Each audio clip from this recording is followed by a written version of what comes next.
Good afternoon, everyone. Thank you for coming. Really appreciate you spending this your lunch hour with me. So I hope I can give you an interesting overview of what we're doing in the city of San Jose around technology and innovation. And in particular, the city is going to change pretty dramatically in the next 25 years, not just because of our incredible growth rate, but also because of all the amazing tech that you all work on. That's really going to transform the way that everybody lives and works in the world. And so I'm going to talk about how are we thinking about future-proofing the city so that the city will be here in 100 years and 200 years.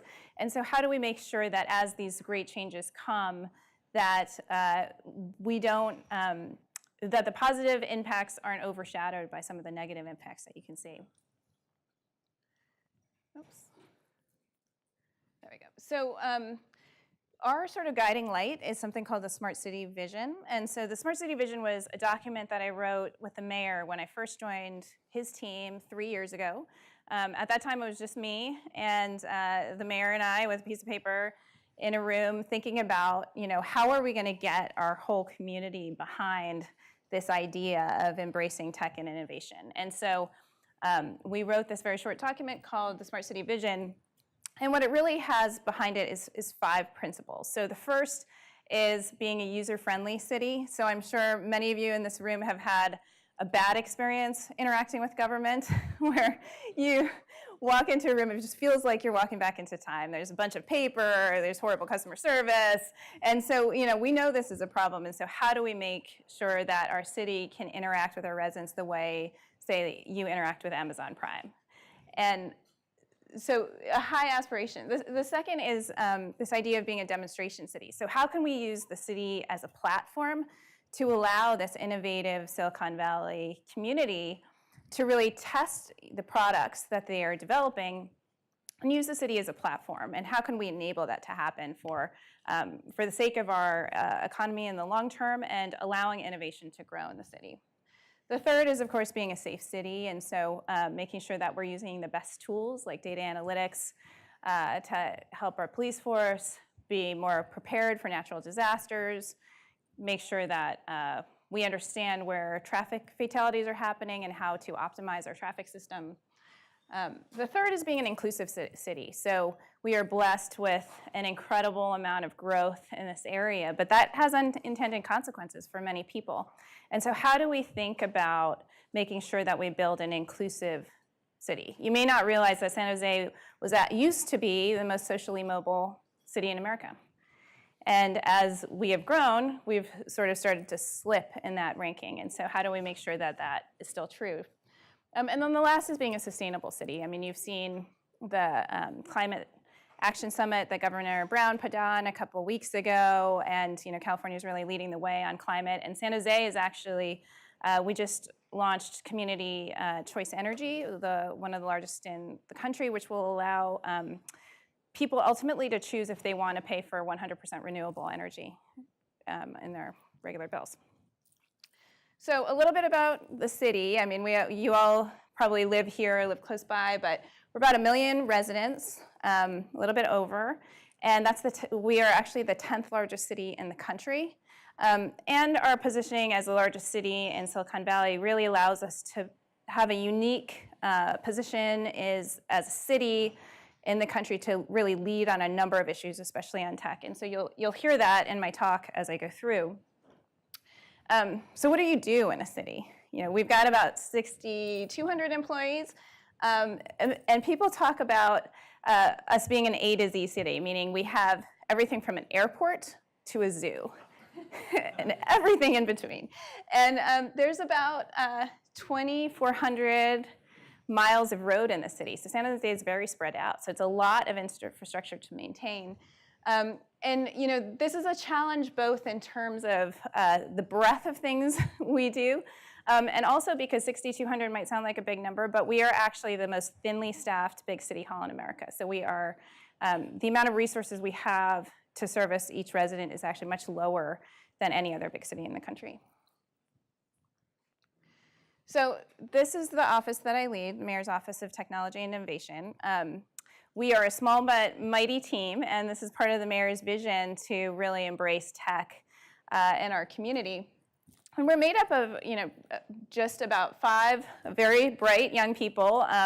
And so contrary to the stereotype that government folks are very old and bureaucratic, the folks on my team are MIT engineers, Stanford engineers, have worked at organizations like Disney, BCG, Microsoft. And they're all making a tremendous sacrifice to work in the public sector. I mean, they could get very good jobs in the Valley here. And one just note of optimism is I think there's a lot of young people who are very interested in public service, and there's a lot of impact that they can have relative to going into the private sector immediately. And so we're very grateful to have them. But I think, as we look at sort of the pessimism on the national stage, you see a lot of local government leadership, and it starts with these young folks. So let me talk about, what it's going to take to really build the city of the future. I mean, the mayor's goal is to have us be the most innovative city in America by 2020. We're about halfway through our time to get there. And everything that the city of the future is going to need is going to be around like what is the city actually going to look like, and what are those pressures that we're going to face? And so one thing I just want to point out, I don't know how many of you have seen this statistic, but the city is set to grow by 40% by the year 2040. So today we have a little over 1 million people. By 2040, we're going to have 470,000 more residents. And so when you think about that amount of growth, and you think about issues like housing, traffic, and safety, and you think about 470,000 more people in cars on the road, think about what that would do to your commute. And so if we don't change the way that people move around, if we don't innovate around what our city looks like, then the quality of life for everyone is going to be degraded. And so that's really ultimately what all of this work is about. And if you get one thing from this talk, I want you to walk out of this room believing that you have more influence than you imagine, because we all have a role to play in this process, and no one stakeholder can do this alone. So we're a city with limited number of people, limited number of resources. We've got amazing Silicon Valley companies here, and we also have our residents who are the folks who fuel all of those companies. And if we have to work together in order to build this city of the future, because if we don't, we're all going to be worse off. And so, foundationally to this city of the future is really connectivity. So I'm going to talk to you a little bit about what we're doing around building smart infrastructure for the city, because ultimately we need to use our physical assets more efficiently. We need to build the broadband networks of the future, because that's going to drive our economy. And in the process, we also have to make sure that we're not leaving big swaths of our population behind. And so you've probably seen in the news all of the talk around 5G that's been happening. And so one of the things that I did when I first came into the city 3 years ago was to ask the question, what does broadband look like in the city of San Jose? And we engaged a consulting firm to help us in that effort. And we found some surprising things that people were unaware of. So the first is, despite being the largest city in Silicon Valley, we only had 3% high-quality fiber in the ground, which is ridiculous. We had a duopoly of broadband providers, which is not unusual for the country, but it means that consumers are probably paying more. You probably are paying more for lower quality service than you want. We found that many neighborhoods were digital deserts in the middle of the city. So you had these red spots, in the middle of downtown that really had poor connectivity. And then finally, we found that we had about close to 100,000 residents who didn't have internet access, which is shocking. I mean, that's almost 10% of our population. So how are we going to tackle this problem? And so what we did is sort of a 3-part approach. The first is we really did an in-depth study on the broadband market. So we worked with PricewaterhouseCoopers and had them do a comprehensive assessment, not only of competition in the market and what needed to happen there, but also take a look at the city itself. And were we providing the right incentives for private sector investment? We also looked at things like municipal fiber, like was that a good option for the city? And then secondly, I had come from a background where I'd worked on what was the digital divide, the gender gap in digital access in developing countries. So in my last job, I did a lot of surveys in developing countries with women at the base of the pyramid to look at, if there was a difference between their access and the access of men in their communities. And it turns out in many countries there is. And so we took that mentality, we worked with the Stanford School of Education. We did street surveys with our low-income population in San Jose. And what we found was also very shocking, which was about over half of our low-income population, so those households that are making $35,000 a year or less, didn't have internet access at home. Over half. And that's about 20% of the San Jose overall population. So it was pretty incredible to notice that this is like a hidden issue here, and that means that kids who are born in our community would never have the opportunity to work at a Samsung if they don't really have digital skills. So we did a very good data-driven assessment of where we are, and then after looking at the options, what we decided is it didn't really make sense for us to pursue municipal broadband, but what it did make sense to do was to create the right incentives for private sector investment. And so that meant retooling all of our internal processes within City Hall. So we created a one-stop shop for companies that wanted to come in and invest in San Jose. We speeded our permitting processes, and we made it much easier to invest. Then we also made a decision to negotiate with multiple companies at the same time. And we had a very good lead negotiator for this who was basically doing a year of service, was a retired executive, has spent 25 years in telecoms space. And so as a result of all this work over the last 3 years, we now are at a place where we are going to be the city with the largest 5G small cell deployment in the country. We're going to have over 4,000 small cells deployed across 3 carriers. It's about $500 million of investment for the city. There's going to be about 800 miles of fiber across the city that will be invested. We took about $4 million worth of in-kind solutions from the carriers, so there'll be an opportunity for them to test some of those solutions. And then what I did is we went to our city council and we spent about 3 hours making our case, and we earmarked all of the revenue coming from those funds that was not going back into making it easier for the businesses to work with us into a $24 million digital inclusion fund to bridge the digital divide for our community. So it's been a really interesting and valuable journey for the city, and we hope that we'll see a lot of impact here for a long time. The next thing I'll talk about is transit, and I know some of you in the room work on the transit space. There's 2 really big things that are happening in the city that I think are going to influence and shape transit for the coming years. The first is the transformation of Diridon Station. So I don't know how many of you are familiar with this, but today it's like this little rinky-dink Amtrak station. You go in and it's very nice. But it's going to actually become the Grand Central of the West. It's going to be the hub of 7 major transit lines, including high-speed rail, BART, and many others. And we're going to have about a 10-fold increase in the amount of traffic coming through there. This is also the area where, I'm sure many of you have been reading about the Google campus is going to be here. And so this is going to fundamentally reshape our entire downtown.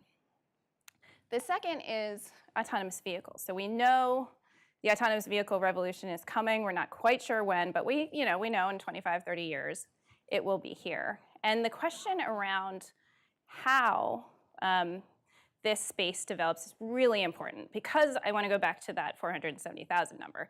If everybody is just driving in single occupancy vehicles, as they do today, I think over 2/3 of trips in the Bay Area are just with one person in the car, then you're going to have so many more cars on the road, because not only will people choose to take their vehicle, but they might send out their vehicle to go pick up groceries, to go, roam around because they don't want to pay for parking.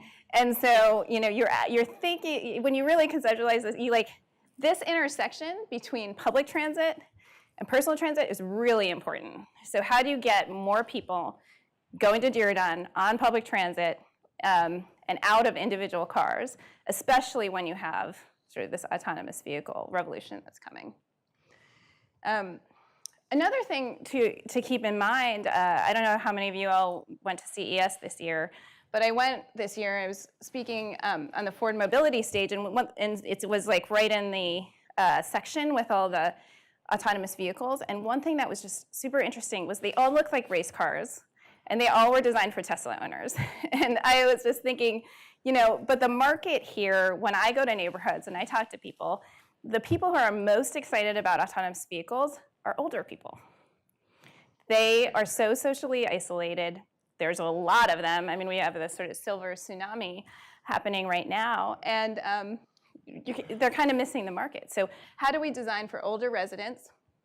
Low-income residents, too, are another segment. So for most low-income residents, they rely on public transit. And for them, it's not just about trying to get point A to point B. It's about getting to their job. And so we have to be really thoughtful about, if autonomous vehicles, for example, kill the public transit system, then, who are we leaving out in the process? And so how do we figure out sort of redlining around transit? And residents with disabilities, I think that's something similar to older residents that we'll also struggle with. But these are the kind of big questions that when you work in the public sector, when you work in the city, you really have to struggle with. And so, this is a chart that a very bright woman on my team drew. And this just illustrates kind of the transportation ecosystem that we need to build. And not that as it exists today. So it has, public transit, Caltrain and BART. It has drone taxis. It has a smart curb system so that you're actually charging for curb space in your city.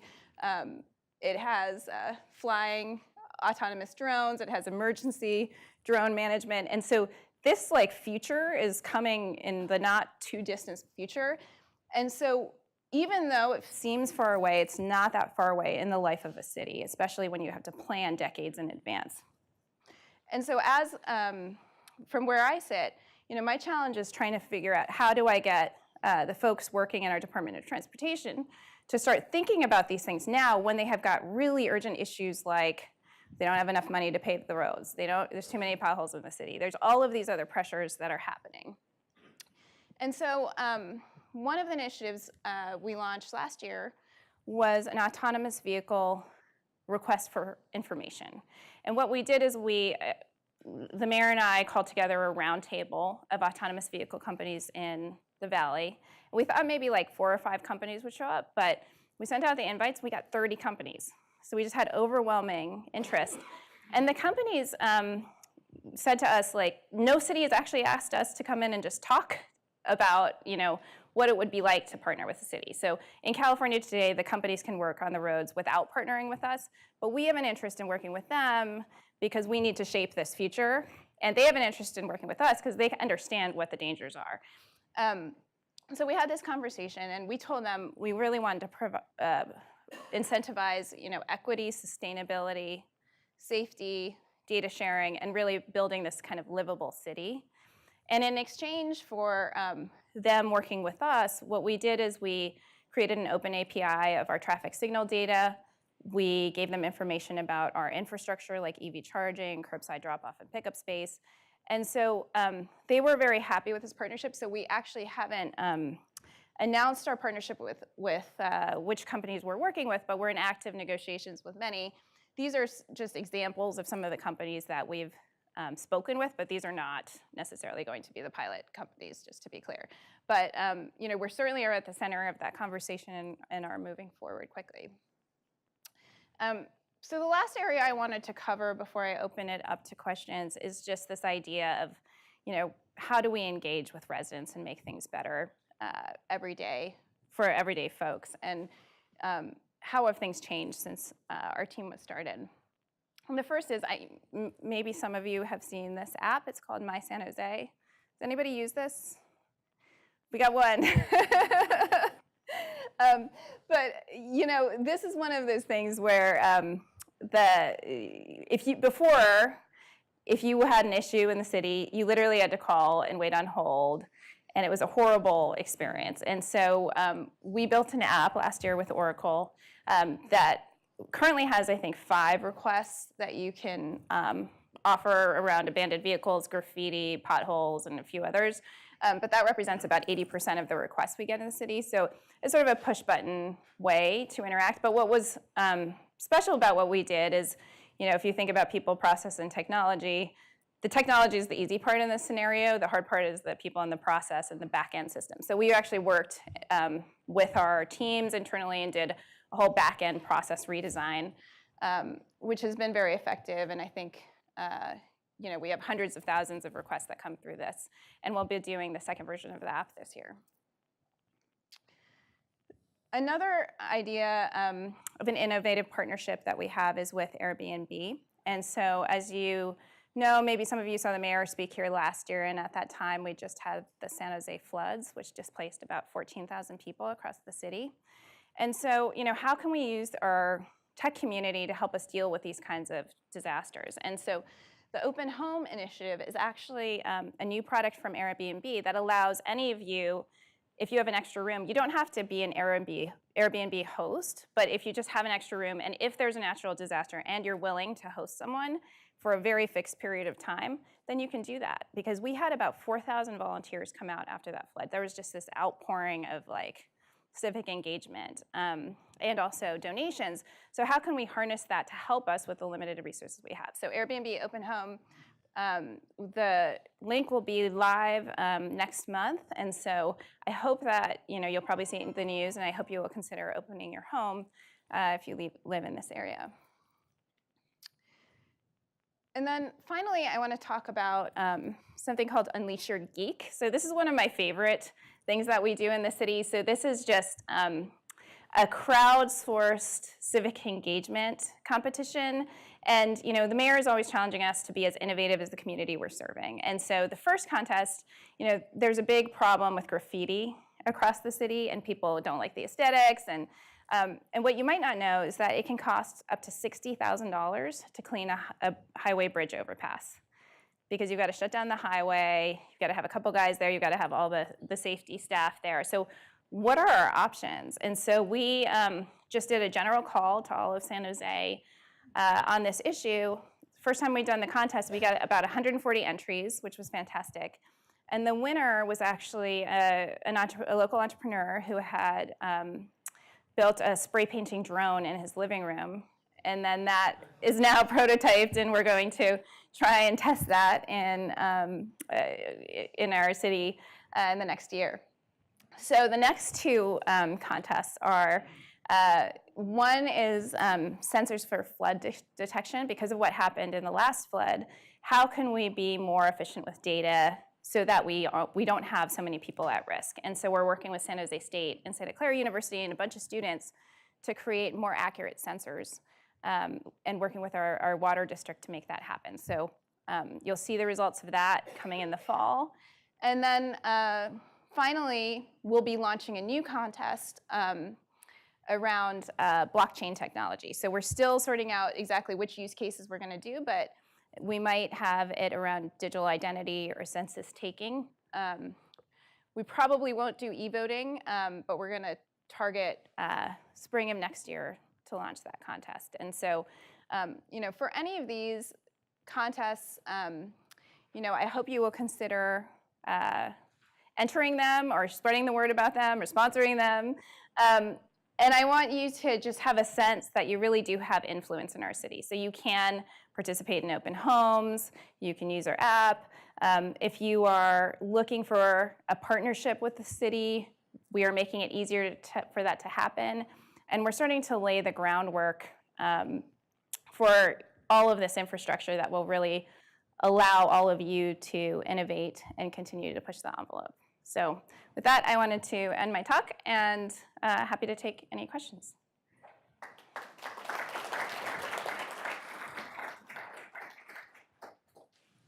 Where can we find information on these contests and promotions that the city's working on? Yes, you can find them on our website. So, I think I can put this doesn't have our website, but if you go to the mayor's office website, you can see them. So I ride the VTA every day, and I'd like to see more innovation there. Are there any plans for that? In fact, they just took out the express train. It'll come up in a week or two, so it'd be nice to see if we could go faster through downtown or something. Yeah, so I know VTA. So VTA is not actually part of the city. So it's actually managed outside of our purview, although the mayor is the head of the VTA board, and we have several council members on it. So they are well coordinated, but they have a Next network that's rerouting. So I think is the route you are talking about probably is a function of that optimization. But I think that's a good example of like how do we better integrate our public transit with some of these plans, because it can be quite frustrating for those who use the service. Hi, you had a slide that listed autonomous drones as a mode of transportation. What is the time frame that you see for that, and any comments on the state of that technology today? Some of you must have seen the Uber video in Dubai, where they had an autonomous drone that could take people in it. It's a pretty dramatic video, so I'd encourage you to look it up. So I think that it really depends on managing the complexity of managing airspace, and frankly, I think it's probably easier in other countries than in the U.S. at this point. Right. But so no specific time frame for the city for that? for our city, no. Yeah, but I do think it will be part of our transportation future. I think it's farther out than the vehicles. I know you're probably just talking about a subset of the things that you're working on, but you didn't mention anything like energy, solar panels, wind, anything like that. Is that part of what you're tasked with as well, starting to integrate some of that into, future thinking? Yeah, so I didn't talk about that partially because it's pretty sophisticated in San Jose already, and there's a large group that's working on it. So I do some integration with them, but actually they do such a great job that there's not that much room for us. We're electric vehicle charging is a really important component of autonomous vehicle development, so that's part of the place that I'll overlap. Hi, thanks. Nice vision. You've got a big thing to try to blot out, a lot of complexity. Where are you weighing your priorities? So when you look at the traffic versus the housing versus all these things you talked about, what's having the biggest priority? Because I'll tell you, I think for a lot of us in this room, traffic's the #1 issue that needs to be improved in this city, starting with that corner.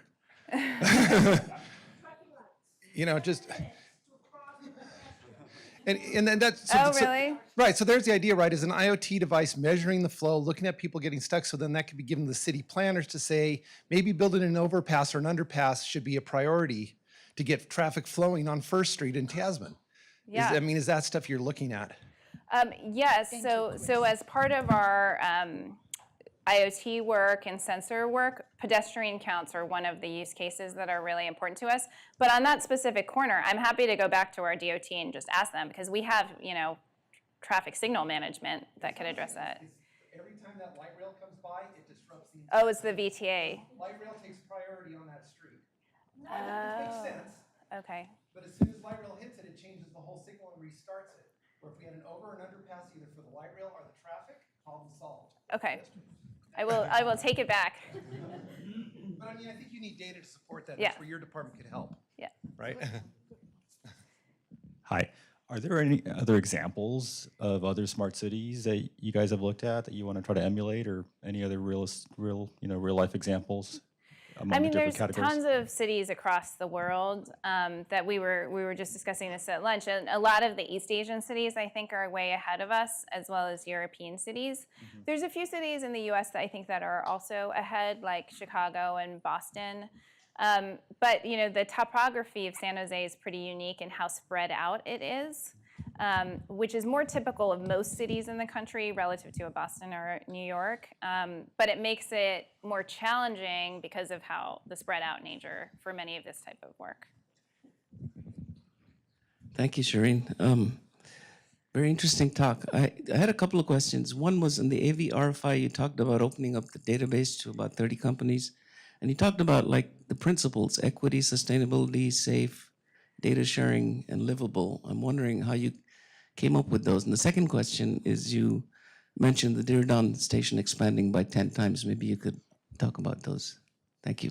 Sure. So on the areas that we prioritized for the AVRFI, I mean, we really looked at the growth of the city and what we think it's going to need in order to have a better quality of life than we have today and a more walkable city. So the vision for San Jose is a more dense city, more people walking, less people in cars.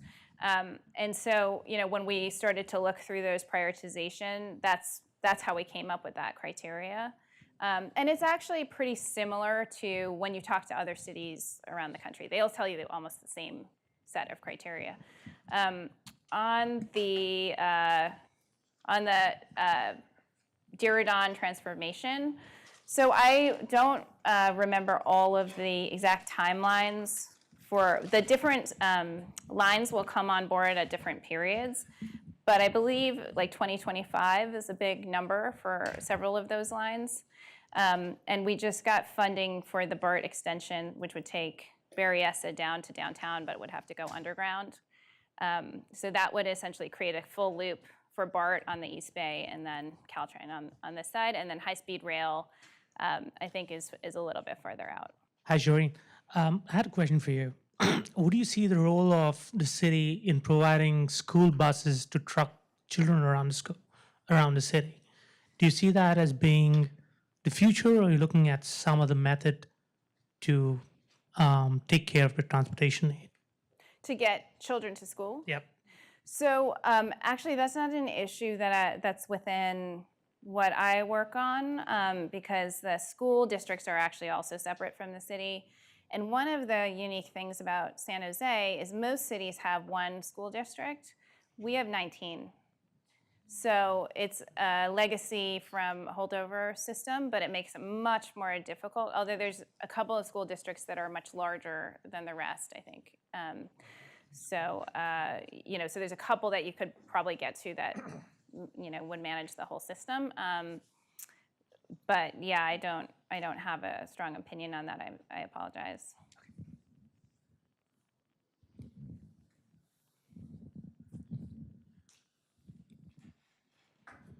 Perhaps I just don't know, but is there something out there where, because I don't know, the reason I take my car everywhere I go, I don't know how to get onto the transportation system and get from this place to this place or this place to this place and back, okay, within a decent amount of time, okay? I can figure probably out how to get to work, but then I leave work at a certain time and I want to be able to get home without wasting a whole lot of time standing, waiting for transportation.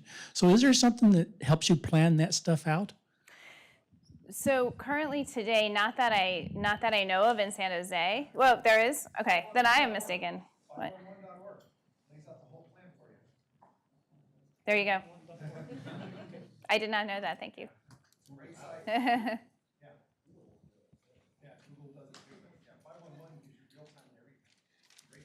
Cool.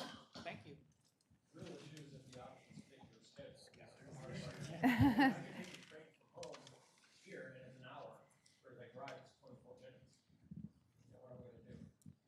Yeah.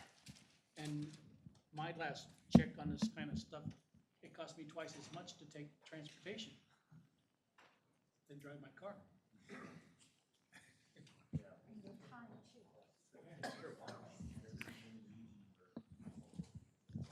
By the way, if I live nearby, I would prefer to, if I work nearby, I would prefer to live nearby here as well, but we don't find good schooling and things around. That's why we go a bit far and stay and commute a long distance every day. So why don't we try to improve the school systems and ratings so that we don't have to stay far from the place where we work? That would be a longer term solution. I think that's an excellent point. Is there any plan for the public Wi-Fi? For public Wi-Fi. So we're doing a public Wi-Fi strategy this year, and the question that we're wrestling with is really around what's the optimal use of funding for public Wi-Fi? I mean, especially with the size of our city. Do you think about blanketing the whole city? Do you think about blanketing just the downtown? Or do you just think about blanketing just the low-income areas and assume that in, wealthier parts of the city that people will go to Starbucks or others for free Wi-Fi? And so it's a question because of the cost of providing free Wi-Fi for a city of 1 million people. And Shireen, a question from WebEx. Thank you for the talk. Parking is the single biggest land use in most cities. There's more land devoted to parking than housing, if some news articles are to be believed. Is there a plan to reform or revise city parking? So I don't know all of the details around our city parking plans. What I do know is that we are reducing the amount of parking overall, and that in the very long term, as we switch to an autonomous future, you'll be able to reclaim a lot of that land. You just won't need the parking spots because you could send your car back out to park at a depot and then you summon it back at some point. And so a lot of cities are looking at like parking lots as potential land use areas for additional housing, as well as reclaiming even lanes within streets. Thank you. Any other questions? Brad. Thank you. Earlier, you mentioned the low rate of fiber deployment in San Jose, and you said there are things you're working on to try to encourage internet providers to deploy more fiber. So, and you mentioned the duopoly. I live in San Jose. In my home, there's only one provider. I don't have any choice, and fiber is not available. Can you elaborate on when consumers, residents, might be able to see more options for broadband internet?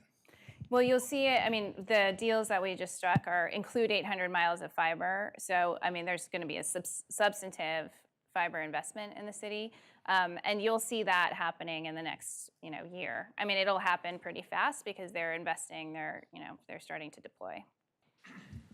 Hi, I'm just curious what work you guys do with some of the other cities around the area, up to San Francisco or to Oakland, on other sides of the bay. If you're learning from some of the innovations that they're doing, and how you can work, as the city of San Jose with those other cities and collaborate as one.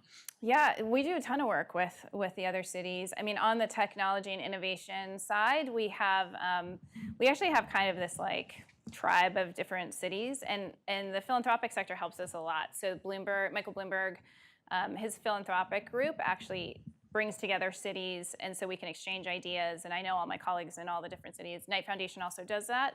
So we learn a lot from each other. And then specifically with Bay Area cities, transit is not a city problem, it's a regional problem. Housing is not a city problem, it's a regional problem. And so there's a number of efforts that the mayor has been working on that, many of them don't sit in my portfolio, but like housing, different kinds of housing bonds, housing measures, as well as coordination on like these transit lines is also a big thing to get people around. Hi, so I'm finding that nowadays SJC Airport, you mentioned it briefly there, is becoming more of an attractive option than SFO, and they're getting more and more airlines and more flights around the world, it seems like. I'm wondering if any of these transportation and innovation plans are, if there's anything to help maybe make that airport more accessible for the region. Yeah, so I think alternative. we're maybe the fastest growing airport in the country. I have to double check that. Seems like it. Yeah, but It's really it is very exciting what the airport director's been able to do there and how much growth we've had in the airport. And a big missing point is actually there's no transit between the airport and Diridon Station, and so actually that's one of the corridors that we're looking at for our autonomous vehicle pilots to test, because it's actually very expensive to do like a traditional public transit option, but it might be really, frankly, cost effective to do some autonomous shuttles between the two. Hey, so it sounds like public transportation would be something we could work on too, like encouraging people to use it. What kind of developments do you think we could make to public transit with autonomous vehicles? Yeah, so actually we just got a large grant from the Knight Foundation to work with IDEO on helping us think through what an autonomous core, like what an autonomous resident engagement would look like. So for example, like what does like an autonomous vehicle stop look like? Are there signs? Like what's, will people trust the vehicle? Like what do they need to know to like get into a vehicle that doesn't have a person driving it? What are, like there's some big questions here about how we engage, and also what that experience would look like. Because all of the sort of wishful thinking from public transit agencies about getting people into public transit doesn't work if it takes you twice as long and it's super inconvenient and it's expensive, right? Like none of that is appealing to any individual. And so this grant that we have will allow us to be radically user focused and really work with our residents to see what their experience is, and hopefully will be the start of informing what the design of the city should look like to accommodate that future. Not sure if this is relevant, but out of curiosity, anything going on with students and local colleges with the city for like pilot programs and investigations? Yeah, so as I mentioned, the Unleash Your Geek contest with the flood sensors, that's with Santa Clara and San Jose State. But we do a lot of like student contests there. We have a lot of interns in our group. Actually, the autonomous vehicle pilot RFI, the way I first got that written was with a couple of Stanford graduate MBAs, doing that as, an internship. And so, we utilize students quite a bit around here, and young people are really interested, which is great. So any tie-ups with local universities, or is mostly driven from the big ones? Well, local is San Jose State. So San Jose State's literally behind us. Like with City Hall, like you would just walk behind us, and that's right. San Jose State. And our public library is shared with the San Jose State. So it's both the public library and the San Jose State University Library. And then Santa Clara University, we have a partnership with the Frugal Innovation Hub, which is helping us with the flood sensors. Thank you. Thank you.